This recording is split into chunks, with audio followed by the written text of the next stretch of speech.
here we go. Game number 2 is started, and up in the top right-hand corner from Team Evil Geniuses, it will be the guy up 1-0 in this match, Thorzain. And down here in the bottom left-hand corner, Socke now facing elimination. It's going to be spawning as the blue Protoss. Yeah, it's always a tough place to be in, facing elimination. But, you know, even though it is a tough thing to face, he's done it before. I mean, he hasn't had the best results at MLG, but he's faced it before. He knows what it feels like. He can understand and not feel the pressure to just go ahead and just lose like that. He can crawl back. I've seen him crawl back before. He crawled back in the qualifier to actually be here. Yeah. So let's see if he's going to be able to do that. Yeah, you mentioned the qualifiers. Socke actually got second in the European qualifiers, losing to Stefano. Yeah. It was I think a 5-3 in extended series. Yeah. So he took some games off of a very good player, probably European's best player at this stage in the game. Yep. Thorzain, I would suspect probably top 3, definitely. Yeah. Over there in Europe. Especially with his DreamHack win. Especially with that win that really put him back at the top, basically. But before that, he was kind of falling off the radar a little bit as the European's best player, and he was always there. He was always very consistent. But people were like, well, you know, Thorzain's good, but he's not that good anymore until, of course, he came and signed up with EG, and now is representing EG. This first tournament, is he going to continue his run through? Will he get revenge, more importantly, on Socke, who did slap Idra down to the loser bracket very convincingly with a swift 2-0. We will find out. I do not think Sokke's going to go for anything risky here, or Thorzain. Yeah. We will not see cheese out of either of these players. Socke probably won't open up with that 4-gate after an expand. He may not do the 4-gate though, because if you go 4-gate, like he's taking a risk where he has to do damage. Right. So he may just do 3. Yeah, that's exactly. But he also could go for that reactionary style that we saw Grubby actually do. That's like, I feel, the best Protoss style, but people are still trying to adapt and use it. It is very difficult to use, but with the recent observer change, it makes things a little bit easier. Yeah. 10 seconds earlier, of course, getting that on the map. 10 seconds easier. That's how easy it makes it. 10 seconds. That's how we measure ease in MLG Arena. There you go. There you go. Here comes the SCV, about to scout out that his opponent already has a Nexus being built for quite some time. Pops into the main, sees gas, gateway, and cybercore. Meanwhile, over at Camp Thorzain, he's getting his command center down as well as throwing on that racks. Gasless, of course. Thorzain, now having scouted his opponent, knows that it's later gas, and now can actually make his mind up what he's going to do again. Is he just going to play the same style? Is he going to, you know, expect the same thing? Is he going to expect something different here? So very interested to see the decisions made by Thorzain, and it is going to be a third command center. So he's basically saying what we've said and what he's seen is that he doesn't expect to see that 4-gate again. It's very unlikely to do the same thing twice, especially if it doesn't work the first time. And especially seeing that there's a later gas down, a faster Nexus, he's just kind of upping Socke and saying, all right, you do that, I'm going to just grab the earlier third command center. Yeah, once again, I got to fall back to what Grubby said when we were casting together for the online qualifiers. The top players are the players that will make risk and take those chances, and that's what we're seeing here from Thorzain.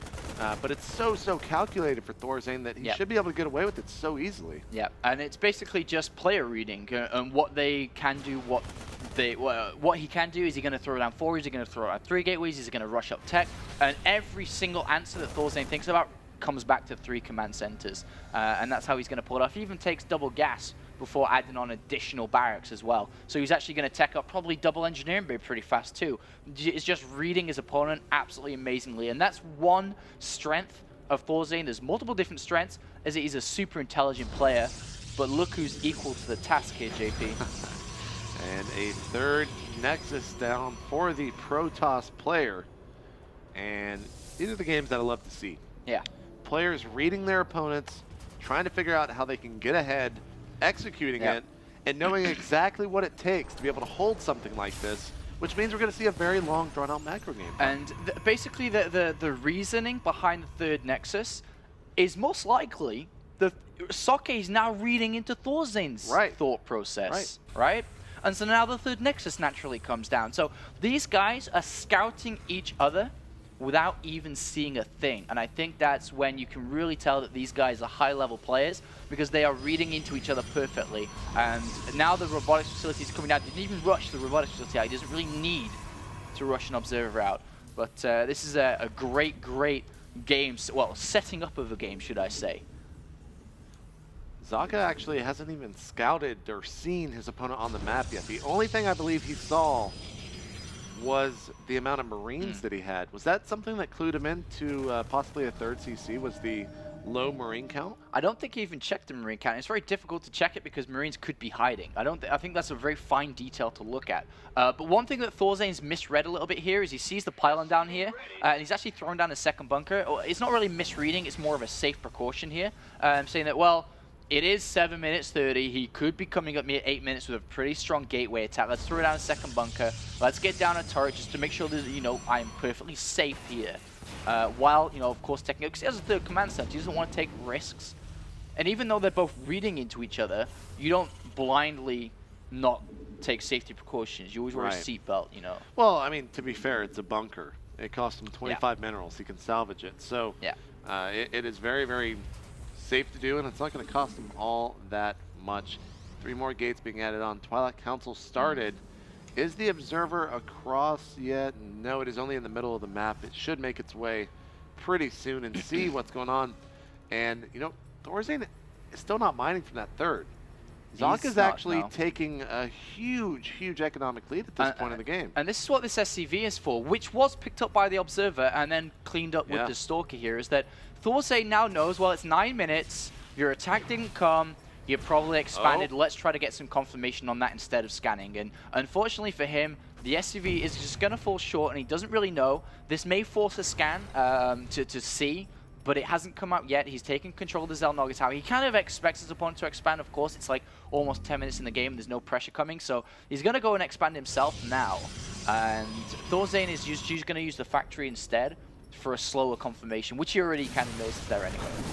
Thorzain probably a little bit upset right now, seeing that pylon have fallen, and it was a total mind game from Socke, like you were actually mentioning.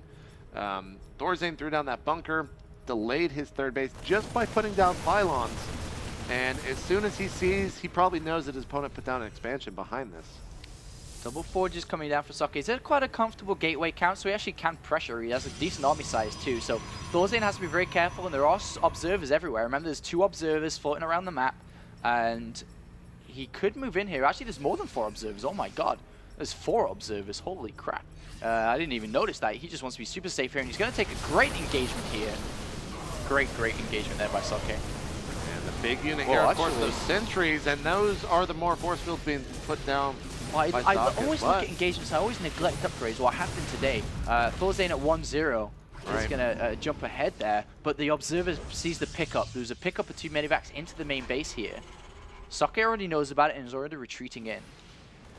Keep our eye on that other force out in the center of the field right now to Xel'Naga, but this drop is getting a ton of information. Seeing charge, loading back up right away. And we have another small force now going in, checking the third of Socke. But the army of Socke is going to be right there, and he's going to be able to deal with this as well. Yeah, he's going to be able to deal with it just about, especially with the cannon finishing up. Really adds a lot of DPS in there. Just get a few probe kills. But one thing that Thorzain, despite not doing heavy amounts of damage here, he knows that his opponent is teched up to Templar Archive, so he's already got a Ghost Academy Mobius Rector coming down, and he's already starting to mold the correct weapon to deal the damage and the blow to Socke, who, of course, isn't going to be nowhere near ready to go up to Colossus or anything. So, great little scouting informations there picked up by Thorzain, who, of course, is on, I was going to say, is on 3 bases, but doesn't have that many barracks yet, just now adding on 3 extra to really ramp up that production. He's only currently at 4, 5, about to be at 8, and those double upgrades coming in. 4th base started now for Socke, and Thorzain will see it. A potential big drop here. 4 medevacs fully loaded up going into the main base. But Feedback's going to be able to take one of them out there. The other Templar is trying to connect. Will it? It does, but a lot of energy actually being used, and the army for Socke is completely out of position here. But the Feedback is going to force Thorzain away, and he almost gets that other medevac. And Socke has to rely so heavily on Storm, guys, so heavily. And the big reason is because he's so far behind in upgrades. He's only just now, you know, zoning in on 1-1. Thorzain has 2 on the way here. He can stop +2 armor, so he has to hit the Storms. He has a decent army size as well, but with the Ghost coming into play very shortly here, 4 being constructed, 2 already out, that with good EMPs, this army is very, very weak. Very, very weak. Right now, both players are kind of just going back and setting up an army after that pretty big engagement. Neither player wants to commit, and I mentioned that Socke always plays very passively. That's what we're seeing here. Yeah. Look at him. He's not even moving out with his force. He's checking around, getting his 4th base up, getting that situated, warping in 2 High Templars so that he could Psystorm or feedback any potential drops. Yeah. Putting down some scouting pylons around the map and slowly moving forward with his force now. I wouldn't be surprised as he takes his 4th base, and that is Socke, he throws down a 2nd robotics facility and then starts to go for the robotics bay as well to really tech switch and build that death ball. But right now, he has sights on aggression. The army size is not that big for Thorzain down here. EMPs have to be gorgeous. And not the best engagement, says Socke. So he falls back, throwing down some defensive storms to make sure that Thorzain cannot pursue that army. Not at all, but upgrades now coming in. He's spending a lot of chrono boost into these forges now, trying to catch up. And it wasn't the best engagement running down a hill when everyone is spread out on the lower ground, willing to accept that. But the ghost count is incredibly high. Yeah, he also has personal cloaking down. There are a lot of observers on the field, though, 6 in total. So Socke should be fine in dealing with that personal cloaking upgrade.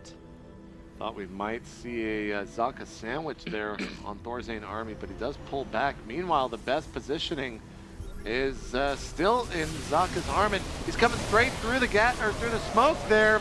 Really be able to get the force fields. He might not even need them there, taking down so much damage. Great side storms right on top, taking out so many of those units, and Thorzain's forced to fall back. 200 supply for Socke, 171 for Thorzain. Very surprised that we don't see that robotics base switch over yet. Thorzain's actually well prepared for it, having a 2nd starport coming down now, knowing his personal timings to prepare for. Well, that's not Socke's intentions here, and he's closing on 2-2 upgrades. Thorzain's still at 2-1. This is a nice army-sized Planetary Fortress. Will have to come in and help. And not liking that. The fact that he also didn't have that many force fields means that Thorzain can do the old scoot and shoot for a very, very long time, so Socke does not want to engage in that.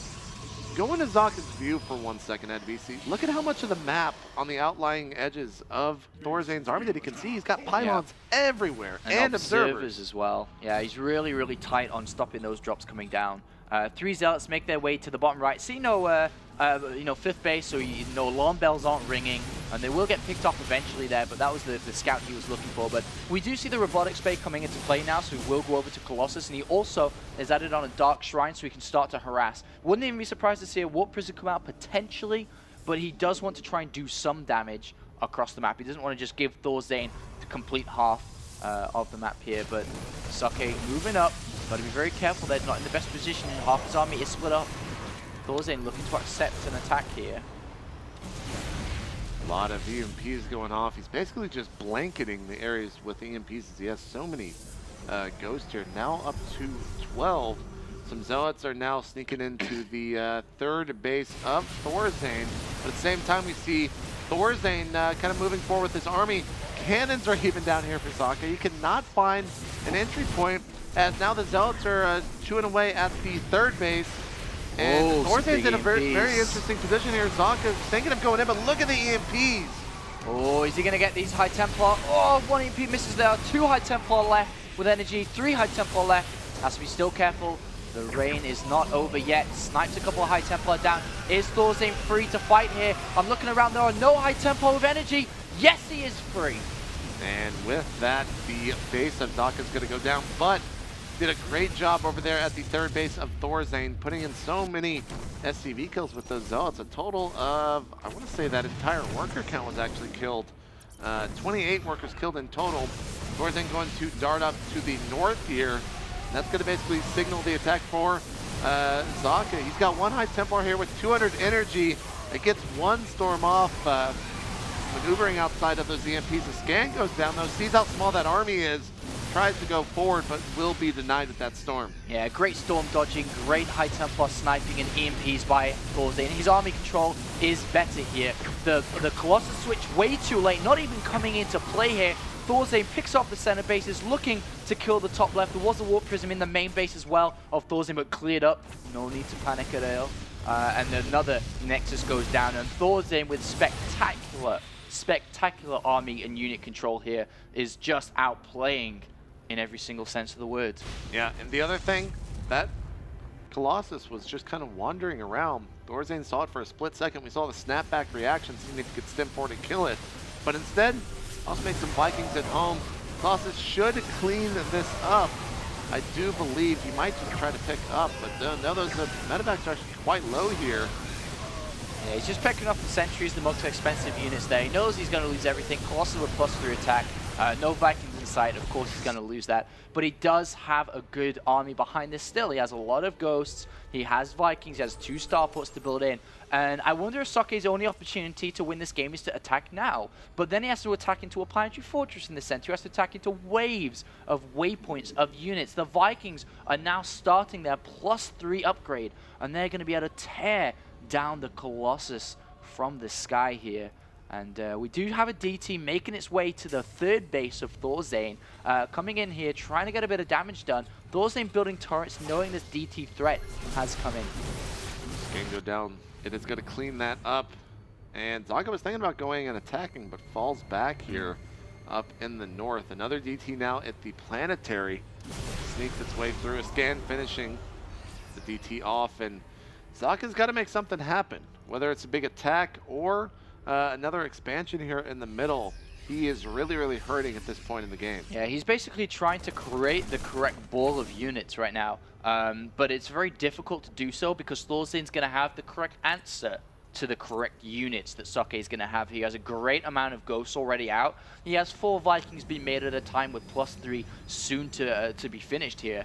You know, just has about a minute left, a minute and a half left on that. And that's going to rip the Colossus apart. There are no shield upgrades been researched. He can't afford shield upgrades at the current point in time because he's lost so many Nexi across the map here. And Thorzain now in spoon mode, not really looking to do anything here. And Socke is going to find that bottom base here with a DT and a couple of zealots. Oh, here over at the 4th base, the snipes for Thorzain.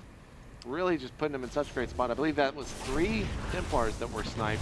Got some DTs and a zealot now over here at the newly founded base of Thorzain, doing some damage, but they're going to get cleaned up pretty quickly here.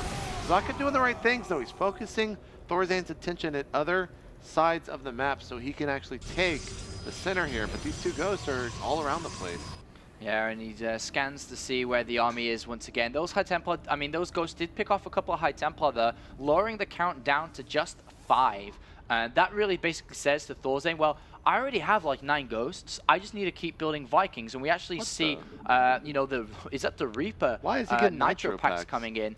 Well, I guess why not? I mean, it's not that much of an expensive upgrade. He can use it, I suppose, to try to do damage later, like to the economy, naked expansions. Maybe it's a misclick, I don't know. But he's going to try and bring that into play anyway. I mean, building Reapers... Oh, okay, I know what that's for. All right. So basically with Reaper speed is that Thorzain's done this before, where he brings in Reapers into his composition, and the reason for that is, especially at this stage of the game, Reapers with +3 attack do so much damage to Zealots. So Zealots come running in, which is a pretty heavy Zealot army, and then he just, you know, shreds the Zealots so fast. And DT down in the bottom right there, doing quite a bit of damage actually. 9 kills, 10 kills before it finally does fall down. So eventually I wouldn't be surprised if we did start seeing some Reapers being built in, but not in this army anyway, because he's nearing that 200 supply mark. 9 High Templars for Socke. The EMPs are going to have to be very good, especially if Socke decides to spread his Templars out, as he should. Look at the Viking count here for Thorzain, already up to 16. Yeah, and the Vikings are basically going to one-shot the Colossus without shield upgrades. Yeah. And it's going to be 1, 2, 3, 4 volleys and the Colossus are gone. And then as long as he hits his snipes, his EMPs, there's no, of course, splash damage available. But there's 6 Reapers coming in. They're going to be a nice little addition to the army, actually. Even though they're very weak, It is a nice little addition. There are a couple of ghosts in the top left base, picking off a couple of mining probes there too, which is pretty nice there from Thorzain. And now he scans, trying to get one storm. Misses, he's looking, he scans, he knows where the High Templar are positioned. He has his El Nogatar range, of course he knows. Oh, storm going on right top of the ghost. The big Blinken trying to do a good amount of damage to them. The Stalker is going to be forced out now. Reaper production has been started, as well as that nuke. This is just a very, very hard engagement for Socke to commit to, because how many Vikings he actually sees. And the ghost. I mean, just all in all, it's a tough, tough spot. Very, very cautious play by both players. Socke looking to get a storm land down, looking to land his splash damage onto the army of Thorzain. Thorzain likewise being very cautious. A couple of Reapers at the back, top left here, not only to fight against Zealots in the Emerald fight, but trying to harass this expansion, but Zealots are there to actually deal that up. And now in the center again, Thorzain's looking to land the hammer, the Swedish hammer, but no, Socke with great storms on those Vikings, and the Colossus are still alive. There's one. One remains, and but one is enough. Yeah, Thorzain's gonna have to fall back. Basically what we just saw there, I think that, was he just trying to basically take out all the Colossus, sacrificing those Vikings for supply? Yeah. I mean, he wanted to just take out the Colossus no matter what. That's it. You don't really need to think about keeping them alive. Just get rid of the Colossus, then you can go in. But he lost a lot of Vikings there. Colossus remains in. A Colossus a +3 attack is enough. That's it. You have to have Vikings. 6 Vikings being made. 2 Zealots make their way to the bottom right expansion once again here, but immediately picked up by Thorzain. And this is a very, very close game here. Well, we said it was going to be a macro game. We were not kidding here. As now Socke is going to be denying this expansion, but might be in a bad position here. Thorzain moving forward, doing a little bit of a bait with this small army. Will we see a big step forward? A great defensive storm is going to tell Thorzain, no way, you're not about to engage me here. Big attack in the bottom right here as well. A lot of Zealots coming on. A big investment there from Socke to do that, considering the amount of money he doesn't really have at this point. But Thorzain with the whole position on the SCVs, Zealots are spaz now. They have no idea what's going on. And the Marauders pick up that little victory there. And it's still very close between these guys. This is very, very tense. I mean, one slip up with control, JP, and the game's over for either player. That's it. You mess up with your Ghost, you mess up with your High Templar, that's it. It's gone. Well, Thorzain going to be moving in here. Another storm. Building forward. A scan comes down right on top of that. Thorzain sees what he has coming his way in just a minute. War Prism finishing. That might be to load up the High Templar. That would be a great move there. Scan goes down, and he gets the feedback down on a couple of Ghosts. There's the War Prism. It's flying. Okay, the War Prism dies in a second there. I think that was a miss rally. Great cannons, though, that added on across the map to zone out areas to aid and support certain positions here, which are a bit annoying for Thorzain, especially because he can't use the cloak on his Ghost here. But these Vikings, there is the nuke. Well, goodbye cannons. Going to, well, 2 at least. Well, the Vikings are kind of protecting that Ghost. It's coming, and takes out one. Yeah, one cannon. Pylon gets pretty low HP. That is the control pylon. Very, very tense moment, guys, between these two guys. Like I said, one mistake from either player will cost them this game. More so for Socke, who is trailing here, fighting for his tournament life. The key thing is, though, Socke's reached that late game. He's reached the combination of Storm, Archon, Stalkers, and Colossus. That ever so difficult death ball. But Thorzain has been pretty solid so far with his army control. Hasn't really made any mistakes himself. 2 War Prisms on the way, JP. This time, maybe if they're misrallied, one will still live. And let's see what is going on here between these two guys. As another nuke coming down, the feedback will take him out pretty easily, though. Warp Prism is going to make its way to the main base by the looks of it, but ooh, nice blink. Grabs those guys. Both of these guys have actually established a center base here, which is pretty nice. Warp Prism is on its way to the main, though. He will warp in some Zealots and so on. Observer gets picked up in the center via these Vikings. Still a very tense moment between these guys. 2 Zealots walk into the main base, and the Warp Prism going to land down there. Socke, feeling confident, does not want to attack up a ramp. does not want to clump his units up there. The Warp Prism, though, where is it? About to be deployed now. Zealot's already on the natural. Warp Prism in the main base, trying to rip Thorzain from behind. Is Thorzain just going to ignore it and go for it? Would love to see a picture-in-picture here in the main base as this army fight is just so tense between these players. Thorzain now moving forward to the big stem. This might be the final fight. Storm's going crazy on the forces of Thorzain. The Ghost now at the front. I've never seen a Ghost try to slow down the Colossus. Well, that just actually happened right now. And meanwhile, over at the natural and in the main of Thorzain, Zealots are starting to chew on the production facilities. This is very nice little maneuver here by Socke, doing damage from behind to tie up the series. But is it going to be enough though? Socke is just holding the submission so tight. I don't think Thorzain can breathe. And Socke has so much money in the bank here. Look at that, 4,500 minerals. Yeah. He can warp in so many zealots time after time here to reinforce this army. And I think this strategical decision to use the Warp Prism to hold the front line may have toppled this game in his favor to survive in the Spring Arena. DTs all over the place. You mentioned the fact that he's got so many of those resources banked. He's using them in so many of these Templars right now on the map. We have a total of 16 Templars, a great side storm. And he can land a second one, but he doesn't. But Zealot's still shredding the production in the main base, keeping the army spread, and that actually may trigger Socke saying, hey, if you're going to defend in your main, you are not going to defend this expansion. And he's going to go for it, JP. And, well, maybe not now. Does not like that army. This is so hard to call when these guys will actually decide to fight here. At the same time, though, that Warp Prism did a lot of damage here. Thorzain needs to get a Viking or two to kill the Warp Prism. He'll never stop warping in units in the main here. Zealots and DTs, they have charge. He doesn't need to control it. And again, he's going to try and snipe the planetary. Thorzain is controlling at the same time, focusing down here. Very tense moment here. Great blink underneath the Viking. Storm as well, but JP, the planetary fortress, is helping the army of Thorzain so much.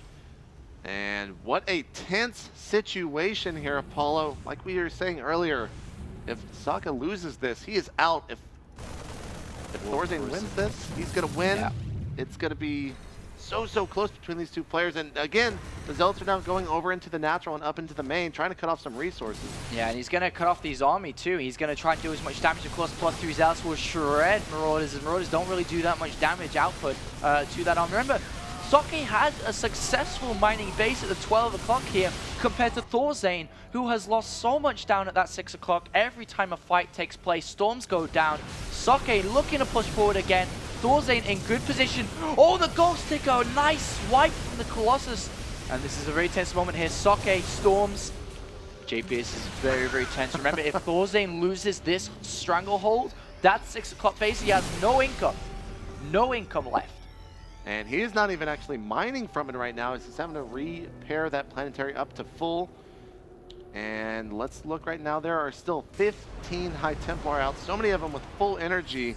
See some Vikings now finally over here cleaning up that Warp Prism. Now DT's following around a Ghost here in the main base. Gan coming down. He's going to be able to take that out. And over on the main front of these two players, it has calmed down. But Zaka's going in. Once again, he's going to try his hand over at this planetary.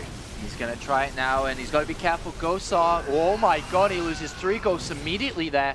And there's a lot of High Templar at the back here. 5, almost with maxed out energy.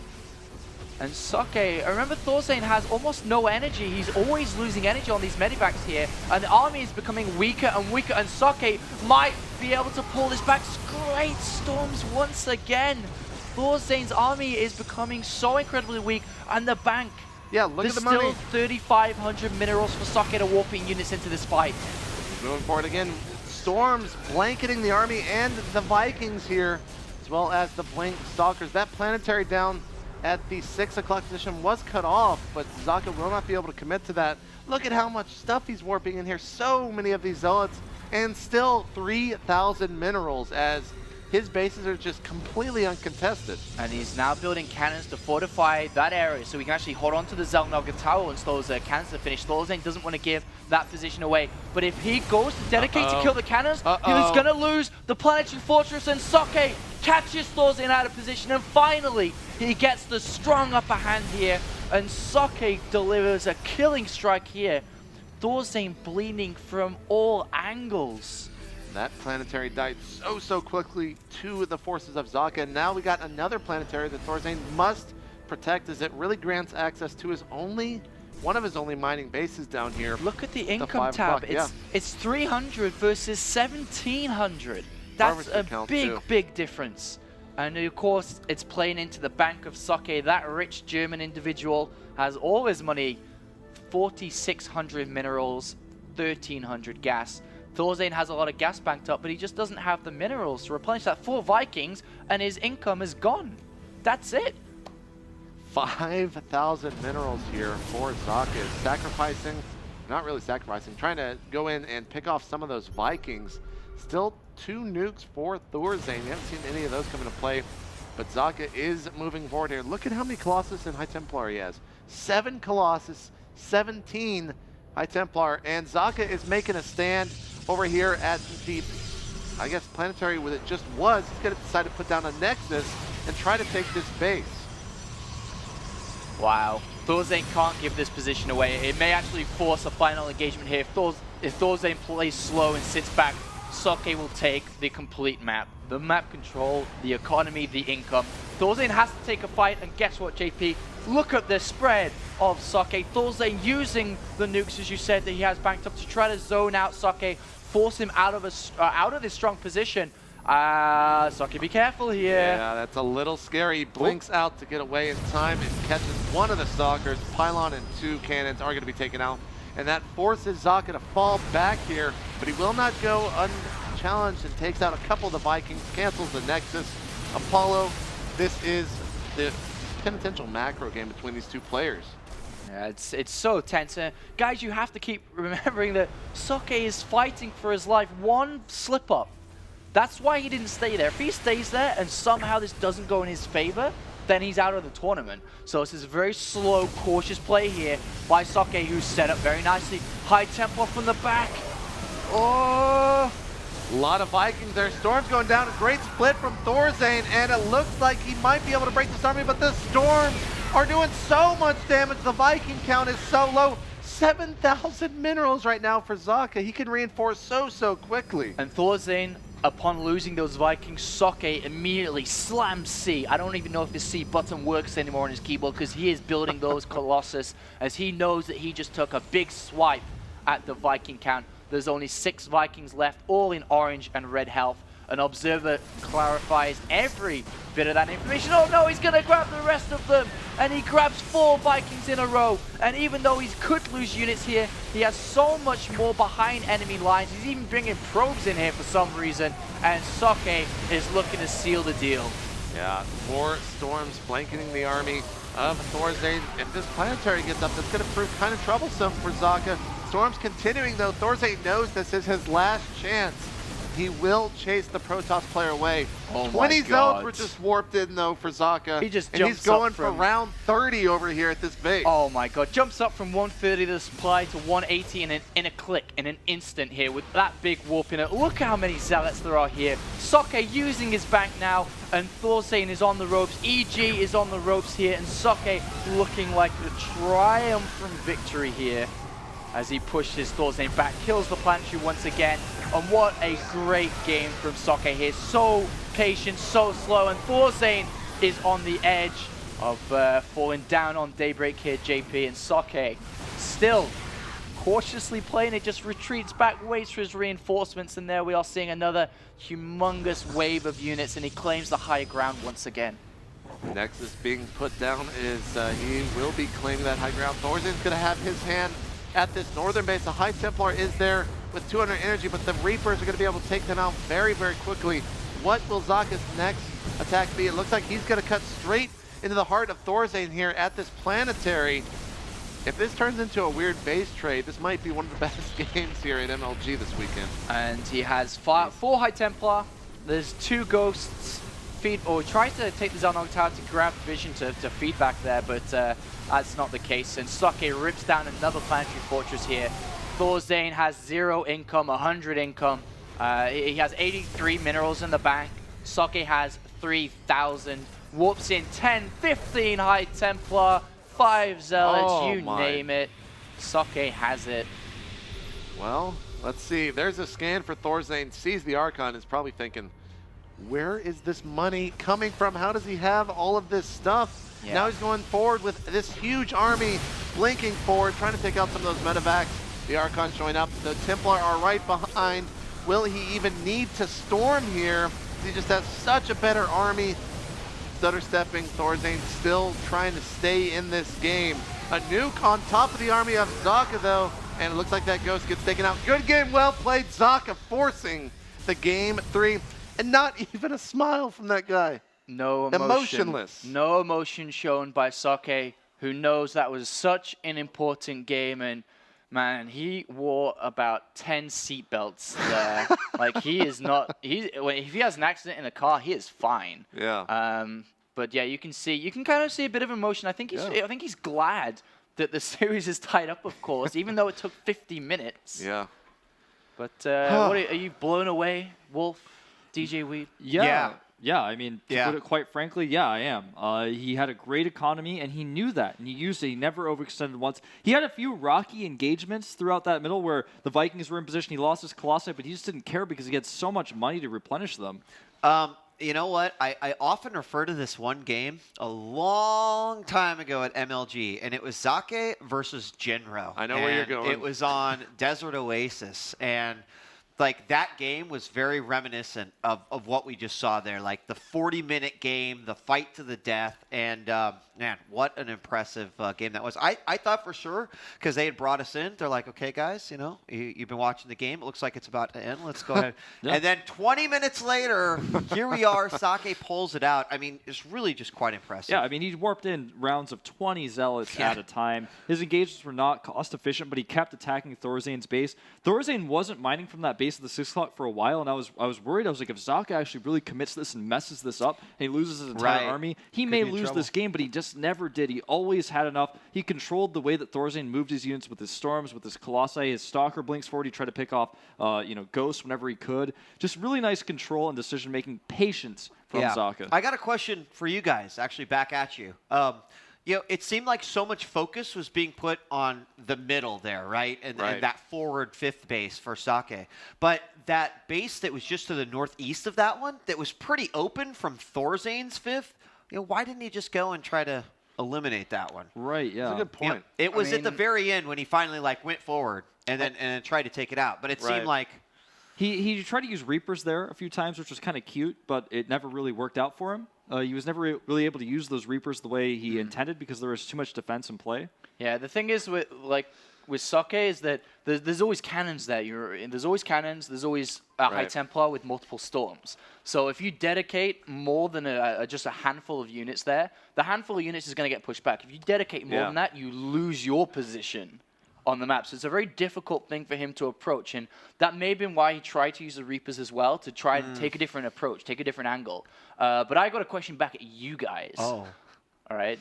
I'm throwing it right back at you. The last map fits the perfect scenario here. It's actually Entombed Valley, which is a very slow, very defensive map, very nice base to take. You think it's going to be a long game again, or?